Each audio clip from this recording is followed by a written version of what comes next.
Sir నమస్కారం sir. నమస్తే. Sir Trump అమెరికాలో అధికారంలోకి వచ్చాక అక్రమ వలసదారులైన భారతీయులందరినీ కూడా మళ్ళీ ఇండియాకి పంపించేస్తున్నారు సార్. అయితే నిన్న వచ్చిన కొంతమందిని అంటే భారతదేశానికి పంపించిన కొంతమందికి ఆయన సంఖ్యలేసి పంపించడం ఇప్పుడు మొత్తం కూడా చర్చనీయాంశంగా మారింది. ఈ విధంగా ఎందుకు సంఖ్యలేసి పంపించారు? వాళ్ళు ఏమంత పెద్ద తప్పు చేశారన్నట్టుగా విమర్శలైతే వస్తున్నాయి సార్. దీనికి ఆయన జయశంకర్ గారు కూడా పార్లమెంట్‌లో మాట్లాడుతూ ఇది కామన్ వాళ్ళ రూల్స్‌లో ఉంది. ఈ 2012 సంవత్సరాల నుంచి ఈ విధంగా జరుగుతుందన్నట్టుగా ఆయన మాట్లాడారు. మరి మీరు ఏ విధంగా చూస్తారు సార్ ఈ విధంగా సంఖ్యలేసి పంపించడం పైన? అంటే ప్రతి చోట కూడా బయట నుంచి వచ్చినటువంటి వాళ్ళ వలన హ్మ్. లోకల్‌గా ఉన్నటువంటి వాళ్ళ జీవితాలు సంక్షోభంలోకి నెట్టివేయబడుతున్నాయి అనే ఆరోపణ చాలా ప్రాంతాల్లో రకరకాలుగా ఉద్యమ స్వరూపం తీసుకుంటుంది. ఓకే. ఉదాహరణకి తెలంగాణ వేర్పాటు ఉద్యమం అని చెప్పి మాట్లాడారు కానీ అది తెలంగాణ ప్రజల హక్కుల ఉద్యమమే. హ్మ్. ఆ రోజున జరిగింది.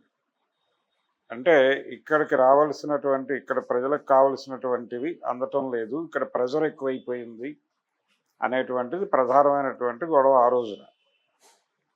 ఈ వలసవాదం అనేది ఈ వలసల వలన లోకల్గా ఉన్న వాళ్ళకి అవకాశాలు పోతాయి అన్ని రంగాల్లో. అది మనం ప్రత్యక్షంగా చూస్తున్నాం. భారతదేశంలో దక్షిణ భారతదేశాన్ని తిని ఉత్తర భారతదేశం బతుకుతున్నటువంటి ఒక సందర్భం ఉంది. ఇప్పుడు మీరు ఆటో చూడండి, లేకపోతే ఏ రంగంలోనైనా చూడండి, హోటల్ ఇండస్ట్రీలో కావచ్చు, మీరు ఎక్కడికి వెళ్ళినా కానీ నాన్ తెలుగు పీపుల్ తగులుతున్నారు. అంటే రెండు తెలుగు రాష్ట్రాలకి సంబంధం లేని వ్యక్తులు పెట్రోల్ బంకుల్లోనూ ఆటో రిక్షాలు నడుపుతూ రకరకాల చోట్ల తగులుతారు. ఎందుకు వస్తున్నారు మీరు ఇక్కడికి? మీ ప్రాంతాల్లోనే మీరు ఉండొచ్చు కదా, ఇక్కడ లోకల్ అవకాశాలు పోతాయి కదా అంటే వాళ్ళు ఏం చెప్తారు? మనందరం భారతీయులం కదా అంటారు. అంటే జాతీయత, దేశభక్తి అనే ముసుగులో వాళ్ళు వచ్చేసి ఇక్కడ బతికేస్తూ ఉంటారు. వాళ్ళు ఇక్కడికి రావటం వలన ఏం జరుగుతుందంటే ఇక్కడ లోకల్గా ఈ పనులు చేసుకునే వాళ్ళకి అవకాశాలు పోతాయి. ఓకే. అలాగే వీళ్ళ ధరలు పెరగవు. అంటే ఇప్పుడు ఉదాహరణకి ఒక చోట ఒక పని రోజుకి 200 రూపాయలు తీసుకుని పనిచేసేవాడు 500 డిమాండ్ చేశాడు అనుకుందాం. డిమాండ్ చేయగానే ఆ కాంట్రాక్టరు లేకపోతే ఆ ఓనర్ ఏమంటాడంటే, అక్కర్లేదు, మీకు 200 ఎక్కువ, 150 రూపాయలకు పనిచేయడానికి బయట నుంచి వచ్చిన వాళ్ళు ఉన్నారు. అంటే బీహార్ నుంచో లేకపోతే బెంగాల్ నుంచో బంగ్లాదేశ్ నుంచో లేకపోతే ఉత్తరప్రదేశ్ నుంచో వచ్చిన వాళ్ళు ఉన్నారు, 150కి 100 రూపాయలకు కూడా పనిచేస్తాం అంటున్నారు వాళ్ళు. అంటే వీళ్ళ పరిస్థితి ఏంటి? అలా అన్న సందర్భాలు అనేకం ఉన్నాయి. దాంతో వీళ్ళు నోరు మూసుకొని అదే రేటుకి పనిచేస్తున్నారు ఇక్కడ ఏడుస్తూనే. అంటే వాళ్ళ వల్ల ఇక్కడ కూలీ రేట్లు పెరగట్లేదు. ఇదే సమస్య అమెరికాలో కూడా ఉంటుంది కదా. ఓకే. సో ఇప్పుడు అమెరికా అంటే ఆయన ఎన్నికల్లో అధికారంలోకి రావడం కోసం మాట్లాడినటువంటి ఉపన్యాసాల్లో కూడా ఈ విషయం చెప్పాడు. అమెరికాని కాపాడుతాను అని ఆయన చెప్పిన మాటలు దీని నుంచి కూడా కాపాడుతాననే. ఇప్పుడు రకరకాలుగా జరుగుతుంది. ఈవెన్ అవుట్ సోర్సింగ్ మీద కూడా చర్చ జరుగుతోంది అక్కడ ఇక్కడ తక్కువకి లేబర్ దొరుకుతుంది కాబట్టి చాలామంది యూత్ ఇప్పుడు అమెరికాకి సేవలు చేస్తున్నారు. ఇక్కడ సాయంత్రం పూట ఉద్యోగాలకి వెళ్ళి నైట్ డ్యూటీలు చేసే కుర్రాళ్ళు ఎక్కువ మనకి. వీళ్ళందరూ వాళ్ళకి సేవ చేస్తున్నారు. ఇది చీప్ లేబర్ కాబట్టి వాళ్ళు వీళ్ళతో పని చేయించుకుంటున్నారు. అక్కడి నుంచి ఇంటర్నెట్ వలన వచ్చినటువంటి సౌలభ్యం, వీళ్ళు అమెరికా వెళ్ళి నేరుగా పనిచేయక్కర్లేదు, ఇక్కడ నుండి పనిచేస్తున్నారు. దీనివలన కూడా అక్కడ ఉపాధి అవకాశాలు పోతున్నాయి నేటివ్ పీపుల్కి.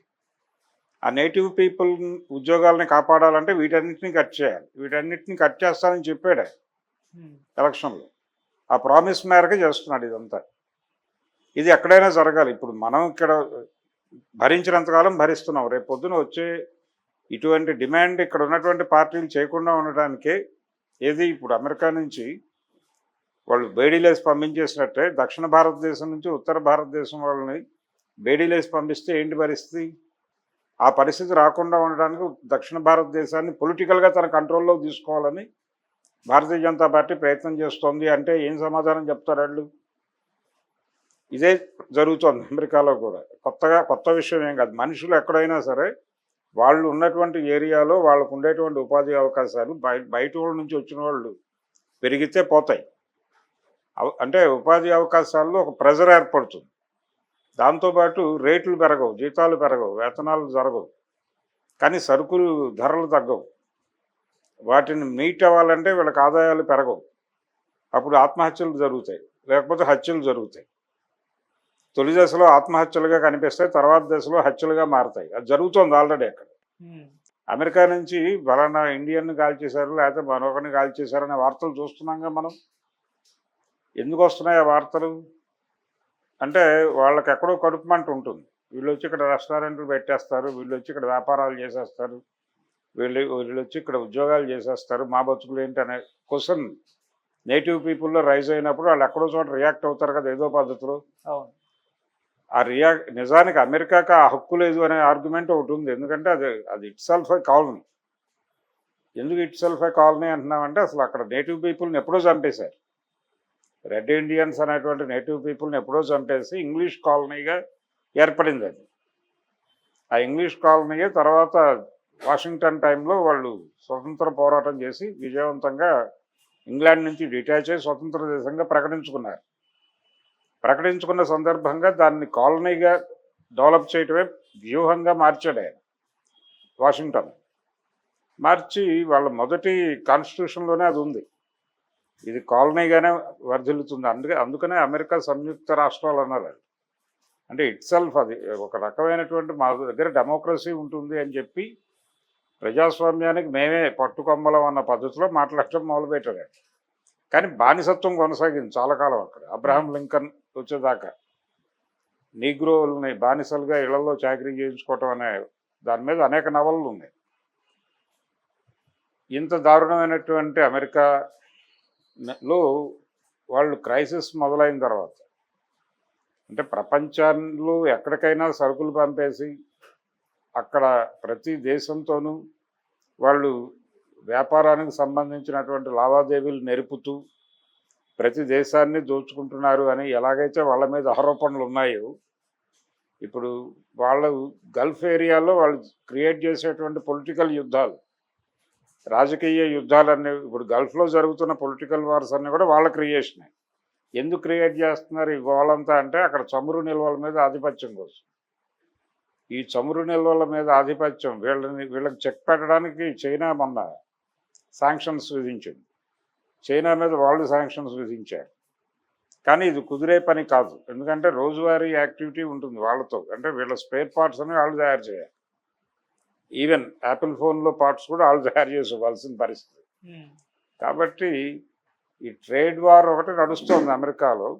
దాంతోపాటు లోకల్ సెంటిమెంట్ని ఏదో మేరకు ప్రొటెక్ట్ చేయాల్సినటువంటి బాధ్యత కూడా ట్రంప్ మీద ఉంది.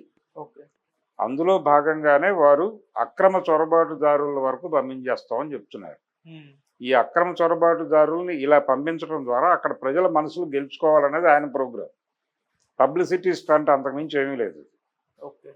ఆల్రెడీ బ్రెజిల్ వాళ్ళని పంపించారు కదా, ఆ మధ్య బెడీలేసి పంపించారని చెప్పి ప్రపంచం అంతా చెప్పుకుంది కదా. అదే ఇప్పుడు ఇండియన్స్కి కూడా జరిగింది. విమానాలు చక్రాలకు కట్టి పంపించేయటం లాంటి ప్రోగ్రామ్స్ ఏం చేయట్లేదు కదా. యుద్ధ విమానాల్లో అంటే ట్రాన్స్పోర్టేషన్, సరుకు రవాణా చేసేటువంటి విమానాల్లో పంపిస్తున్నారు అనేది కూడా ఒక గొడవ ఉంది. ఇదంతా దేనికి చేస్తున్నాడు వాడు అంటే వీళ్ళ మీద తీవ్రమైన ద్వేషం ప్రభుత్వానికి కూడా ఉందని ఆ నేటివ్ పీపుల్ అనుకోవాలి. వాళ్ళ మనసుల్లో ఉన్న ఆగ్రహాన్ని ప్రభుత్వం అర్థం చేసుకుని ఆచరణ రూపంలో తీసుకొస్తోందని వాళ్ళు అనుకోవాలి. అనుకోవడం కోసం వాళ్ళ మనసుల్లో ఏ రేంజ్లో ఆగ్రహం ఉందో ఆ రేంజ్ పెర్ఫార్మెన్స్ ఇవ్వాలి. అందుకని ఈ వేడిలేయటం, ఈ గోలంతా ఇదంతా సర్క్యులేట్ అవ్వాలి. అందుకని తనని తాను కాపాడుకోవడం కోసం ట్రంప్ చేస్తున్నటువంటి క్రీడ ఈ వేడిలేసి పంపించడం అనేది. అందులో భాగంగానే జరుగుతుంది, భరించక తప్పదు. దీన్ని కాదని చెప్పే పరిస్థితుల్లో ఇక్కడ పాలకులు లేరు. రేపు పొద్దున అమెరికా వెళ్తున్నాడు.